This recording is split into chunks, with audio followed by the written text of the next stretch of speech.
नमस्कार, the daily show में आपका स्वागत है। मैं हूं आपका मित्र साथी हमदर्द मुकेश कुमार। दोस्तों, आप सत्य हिंदी को देख रहे हैं, लगातार पसंद कर रहे हैं, ये हमारे लिए बहुत खुशी की बात है। हम चाहते हैं कि आपका और हमारा ये संबंध और प्रगाढ़ हो और मजबूत हो, और इसके लिए हम आपसे गुजारिश करते हैं कि कृपया इस वीडियो के साथ दिए गए डिस्क्रिप्शन में जाइए, उसमें नीचे एक लिंक है, उसको क्लिक कीजिए। हमें उम्मीद है कि आप ऐसा ज़रूर करेंगे। तो आइए अब शुरू करते हैं आज का द डेली शो। मित्रों, जब प्रधानमंत्री ने 20 लाख करोड़ रुपए के आर्थिक पैकेज की घोषणा की थी, तो बहुत सारे लोगों को लगा था कि प्रधानमंत्री ने एक निर्णायक, एक बड़ा कदम उठा दिया है, और जिससे जो संकट हमारे चारों तरफ घिर आया है कोरोना संकट की वजह से और अर्थव्यवस्था के संकट की वजह से, उससे निपटने में मदद मिलेगी। और जो बहुत सारे तबके परेशान हो रहे हैं लॉकडाउन वगैरह की वजह से, उनको भी बड़ी राहत मिल पाएगी। दरअसल रकम ही इतनी बड़ी है, और ये हमारे जीडीपी का, कुल जीडीपी का 10% है, जो कि एक बड़ा हिस्सा है माना जा सकता है। जो बड़े विकसित देश हैं वो भी इसी के आसपास अपने जीडीपी के रकम खर्च कर रहे हैं। तो इस लिहाज से ये एक बड़ी रकम मानी जा सकती थी। लेकिन चूंकि ये सरकार आंकड़ों की फेराफेरी लगातार करती रही है, उसमें रद्दोबदल करती है, मन मुताबिक आंकड़े गढ़ लेती है, और उसकी प्राथमिकताएं भी हम पिछले 6 सालों में देख रहे हैं कि किस तरह की हैं, इसलिए बहुत सारे लोगों को संदेह भी था इन आंकड़ों की सच्चाई पर। इस पैकेज में जो दावे किए जा रहे हैं, जो करने का ऐलान किया जा रहा है, वो कितने सही निकलेंगे, इसको लेकर भारी संदेह थे, भारी सवाल लोगों के दिमाग में थे। और अब जैसे जैसे इस मेगा आर्थिक पैकेज की विवरण सामने आ रहे हैं, तो उसकी सच्चाई भी खुलती जा रही है और लोगों का उत्साह भी ठंडा पड़ता जा रहा है।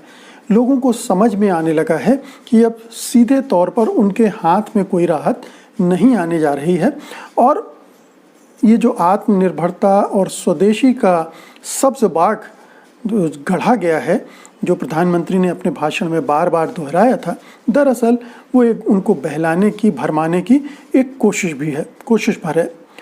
तो आइए अब देखते हैं कि ये जो हम कह रहे हैं कि ये पैकेज वैसा नहीं है, और वो सब जो दावे किए जा रहे हैं उनकी कसौटी पर खरा नहीं उतरेगा, उसके क्या आधार हैं।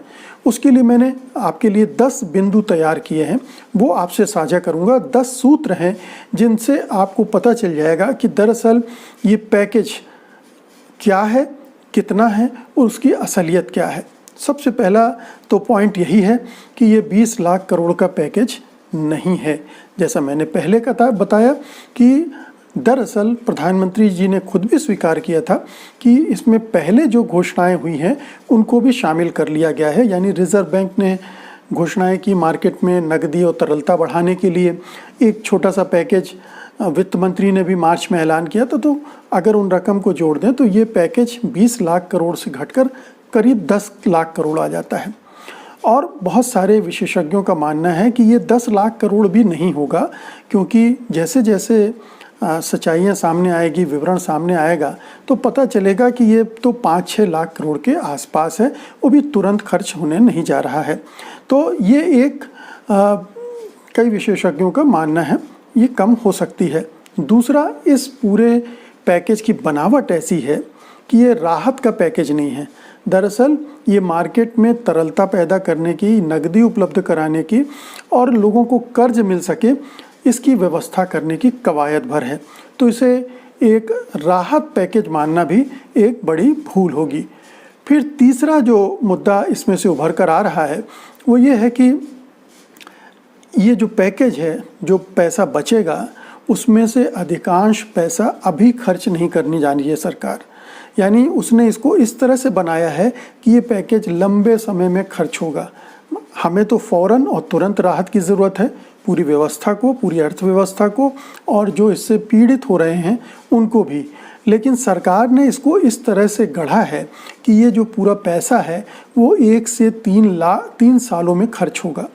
अब इससे जाहिर है कि तुरंत, चूँकि जो 3 लाख करोड़ रुपए का पैकेज, 3,16,000 करोड़ का पैकेज किसानों मजदूरों को देने की बात कही गई है, विशेषज्ञों का कहना है कि उसमें से केवल 5,000 करोड़ ही खर्च किए जाने हैं अभी, और बाकी सब चलते रहेंगे लंबे समय में, दीर्घावधि में खर्च होंगे।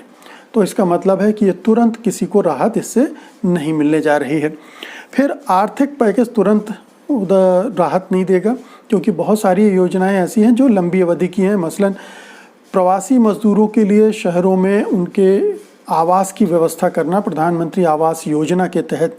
अब आप जानते ही हैं कि आवास की व्यवस्था करना मतलब लैंड लेना, उसको डेवलप करना, उस पर निर्माण कार्य कराना और फिर उनको देना, ये 3, 5, 10 साल का कार्यक्रम होता है सरकारों का।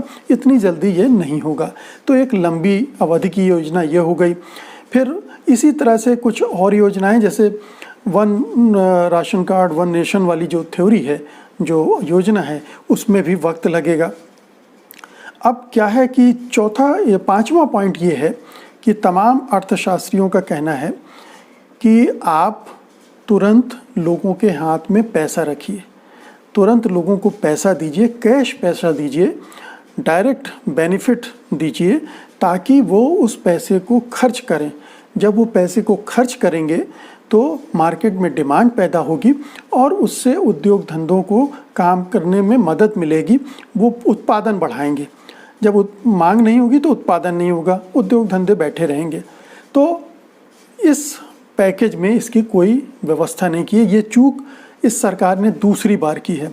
जनवरी में कारपोरेट टैक्स 1,45,000 करोड़ का जो कारपोरेट टैक्स है वो घटा दिया था सरकार ने, कारपोरेट्स को राहत देकर, ये सोचकर कि वो इन्वेस्ट करेंगे और हमारी अर्थव्यवस्था गति पकड़ेगी। लेकिन हमारे जो कारपोरेट हैं वो बड़े चतुर सयाने हैं, उन्होंने वो टैक्स अपने जेब में डाला, डकार गए, कहीं इन्वेस्ट नहीं किया, कोई फ़ायदा नहीं हुआ। अगर वो पैसा आम आदमियों के हाथ में जाता तो शायद अर्थव्यवस्था अभी थोड़ा सा बेहतर हो रही होती।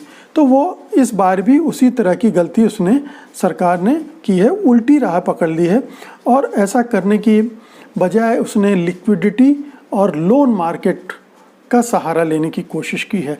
तो ये उल्टा रास्ता है। लिक्विडिटी, लोन मार्केट और सीधे राहत देना, ये दोनों में फ़र्क है, ये हमें समझना पड़ेगा। तो ये आर्थिक राहत का पैकेज नहीं है। अब हम आते हैं छठवें पॉइंट पर। छोटे और मझोले उद्योगों को राहत देने के लिए ढेर सारी घोषणाएं हमारी वित्त मंत्री महोदया ने की हैं। उनका कोई सकारात्मक असर आपको देखने को नहीं मिलेगा और अभी देखने को भी नहीं मिल रहा है। उन उद्योग धंधों की तरफ से कोई सकारात्मक प्रतिक्रिया नहीं आई है कि इस पैकेज से उनको बहुत फ़ायदा होने जा रहा है, वो बहुत पॉजिटिव हो गए हों, उत्साह में आ गए हों, और ऐसा दिख नहीं रहा। दरअसल ये जो लघु, सूक्ष्म और मझोले उद्योग हैं, उनका लगभग 5 लाख करोड़ रुपए सरकार पर और प्राइवेट क्षेत्र पर बकाया है। ये खुद केंद्रीय मंत्री नितिन गडकरी ने कहा है कि 5 लाख करोड़ का बकाया है। अगर ये 5 लाख करोड़ इन उद्योग धंधों को दे दिया जाता वापस, जो बकाया है उन्हीं का है, तो उसी से वो फलने फूलने लगते, उनमें गति आ जाती। लेकिन ऐसा करने के बजाय सरकार ने उनके लिए भी वही कर्ज वाली राह पकड़ी है और उनको कर्ज के ज़रिए वो मदद करना चाहती है, जिससे कुछ होना जाना नहीं है, क्योंकि वो कर्ज क्यों लेंगे। फिर आप आते हैं कि पैकेज जो मज़दूरों, किसानों और छोटे छोटे काम करके अपनी जीविका चलाने वाले हैं, उनको भी राहत नहीं पहुंचा रहा है, क्योंकि उनको आपने सीधे हाथ में पैसा देने की कोई व्यवस्था, कोई योजना इस पैकेज में नहीं की है। जिसका मतलब है आपने ये किया है कि उनके लिए भी एक लोन का इंतज़ाम कर दिया है। जैसे रेहड़ी वाले या छोटे छोटे काम करने वाले हैं, उनको आपने कहा कि आप भी लोन ले लो और अपना काम शुरू करो। इसका मतलब है कि वो भी एक कर्ज के जाल में फंस जाए। पहली बात तो कर्ज मिलना इतना आसान नहीं है, उसमें तरह तरह के कंडीशन फुलफ़िल करनी पड़ती हैं, और अगर सारी माफ़ भी कर दी आपने तो करप्शन का लेवल बहुत है, हर स्तर पर पैसा खाया जाएगा। और अगर 10,000 का लोन आप दे रहे हैं तो पता चलो उनके हाथ में घटकर 6-7 हज़ार, 5 हज़ार ही आ रहा है। तो ये एक, और आपने एक तो करप्शन, एक नौकरशाही में उनको फंसा दिया, उनको सीधे आपने मदद नहीं दी। अगर उन्हें 5,000, 10,000 सीधे दे दिया जाता तो ये ज़्यादा कारगर होता, इसका ज़्यादा सीधे असर हमको देखने को मिलता। अब आइए 8वें बिंदु पर आते हैं। मज़दूरों और कमज़ोर वर्गों को राशन की मदद देने का ऐलान पहले भी किया है सरकार ने, और इस वाली घोषणा में भी उसको कर दिया है कि हम ये अगले 3 महीने तक उनको और देंगे। जो पहले ऐलान हुआ था मार्च में, वो अभी तक अधिकांश जनता को नहीं मिला है।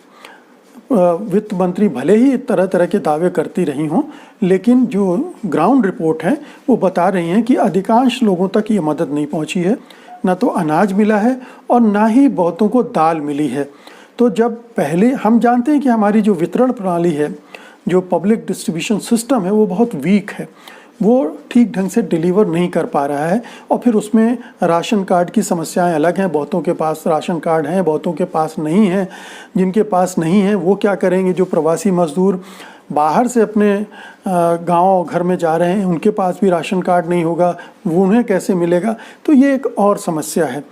तो ये केवल अनाज दे देने वाली बात हो गई, लेकिन बाकी खर्चों के लिए वो क्या करेंगे? वो कैसे जीवन चलाएंगे? उसके बारे में सरकार ने कुछ नहीं सोचा है। ये ज़रूरत महसूस की जा रही थी हर तरफ से कि कम 5,000 रुपये महीने उनको 2-3-4 महीनों तक कैश ट्रांसफ़र किया जाए, ताकि वो अपना जीवन को, वो जहाँ भी जा रहे हैं, जहाँ उनके पास अभी कोई रोज़गार धंधा नहीं है, वो अपने आप को सेटल कर लें और फिर अपने काम धंधे की तलाश शुरू करें और इस तरह से अपने को खड़ा कर सकें, और उद्योग धंधे भी इसी तरह से पनप सकते हैं। फिर आपने इन बहुत सारे मज़दूरों के लिए कहा कि हम मनरेगा के ज़रिए उनको रोज़गार देने की कोशिश करेंगे। अब मनरेगा का मामला ये है कि उसमें जो पैसा डाला जा रहा है पिछले 5-6 सालों से लगभग स्टेबल है। 60,000 करोड़ रुपए के आसपास उसमें दिया जाता है, उसमें बढ़ोतरी नहीं की जाती है। और होता यह है कि बहुत सारे मज़दूरों का पैसा बकाया चलता रहता है लंबे समय तक। अभी भी दिसंबर जनवरी का पैसा बहुत सारे मज़दूरों का बकाया है। तो मनरेगा योजना में इस सरकार की दिलचस्पी पहले भी नहीं थी, और भी इसने इसमें कटौती करके ढील दे दी। तो अब वो उसको गति लाने के लिए उसमें और पैसा डालने की ज़रूरत है, और मज़दूरों को ज़्यादा काम देने की ज़रूरत है, जो कि आंकड़े बता रहे हैं कि अप्रैल तक नहीं हुआ।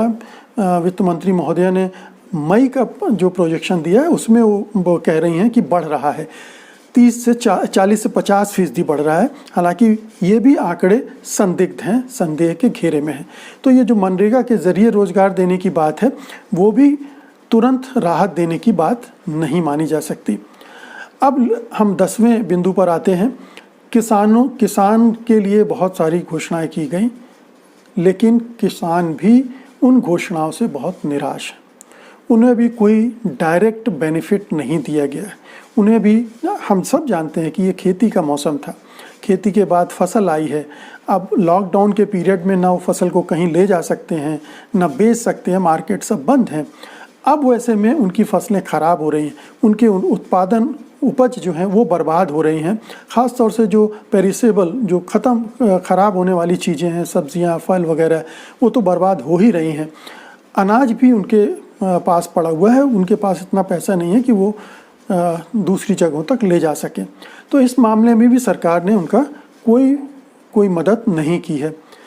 अब गन्ना किसानों को देखें कि उनका करीब 12-13 हज़ार करोड़ रुपए सरकार के पास बकाया है, और सरकार चाहती तो इस पैकेज में उसकी भी घोषणा कर सकती थी कि हम उनका बकाया देंगे, तो थोड़ा किसानों में एक बल मिलता, उत्साह आता, लेकिन वो भी उसने नहीं किया है। अब ये किसानों में इतनी नाराज़गी है, इतनी निराशा है कि जितने भी किसान संगठन कह रहे हैं वो कह रहे हैं कि हम तो सड़कों पर उतरेंगे। वहाँ मज़दूर संगठन कह रहे हैं हम सड़कों पर उतरेंगे। मज़दूरों के खिलाफ़ जो श्रम कानून कमज़ोर किए जा रहे हैं, उनको हटाया जा रहा है, उसके खिलाफ़ गुस्सा है। तो चारों तरफ निराशा और गुस्सा का वातावरण है। और ये जो आर्थिक पैकेज है, तथाकथित विशाल मेगा आर्थिक पैकेज, उसमें कहीं कोई दम नहीं। ये एक तरह का बुलबुला है, बड़ा सा बुलबुला प्रधानमंत्री ने रात के प्राइम टाइम में छोड़ा था। अब वो धीरे धीरे बस्ट हो रहा है, फूट रहा है, और लोगों को समझ में आ रहा है कि ये सरकार इस अर्थव्यवस्था को दुरुस्त करने में के लायक नहीं है, या इसके पास उसकी समझ नहीं है, समझदारी नहीं है। ये तो हम जानते हैं कि सरकार के पास टैलेंट का टूटा पहले दिन से रहा है, 2014 से ही। इसके पास अनुभवी मंत्री नहीं है। अनुभवी जो सलाहकार आए उनको एक एक करके इसने रुखसत कर दिया और अब एक छोटा सा मंत्रिमंडल का समूह है वो फैसले लेता है। कई अनुभवी मंत्री थे जो अब इस दुनिया में नहीं रहे, अरुण जेटली और सुषमा स्वराज वगैरह। तो इस तरह से ये सरकार अब कहना चाहिए कि अनाड़ियों के हाथों चल रही है और उन्हें ये जो इतना बड़ा आर्थिक संकट है उसे समझ में नहीं आ रहा है, जिसकी वजह से वो सही फैसले नहीं कर रहे हैं और इसके हमें बहुत ही बुरे परिणाम भुगतने पड़ेंगे। तो मित्रों, ये था अभी तक जो भी आर्थिक पैकेज के बारे में जितने भी डिटेल्स हमारे सामने आए उसके आधार पर एक विश्लेषण। उम्मीद है कि आपको इस आर्थिक पैकेज की असलियत अब दिखने लगी होगी। अगर ऐसा है तो इस वीडियो को लाइक कीजिएगा और इसे शेयर भी कीजिएगा और उम्मीद है कि आप इस चैनल को सब्सक्राइब भी करेंगे। जाने से पहले आपसे एक बार फिर से निवेदन करूंगा कि कृपया इस वीडियो के साथ दिए गए डिस्क्रिप्शन में जाइएगा, वहाँ एक लिंक है, उसको क्लिक कीजिएगा। हम चाहते हैं कि हमारा आपका संबंध प्रगाढ़ हो और इसलिए ये एक एक्सरसाइज करनी ज़रूरी है। तो मित्रों, अब इजाज़त है। नमस्कार। सत्य हिंदी के और वीडियोस को देखने के लिए हमारे YouTube चैनल को सब्सक्राइब करें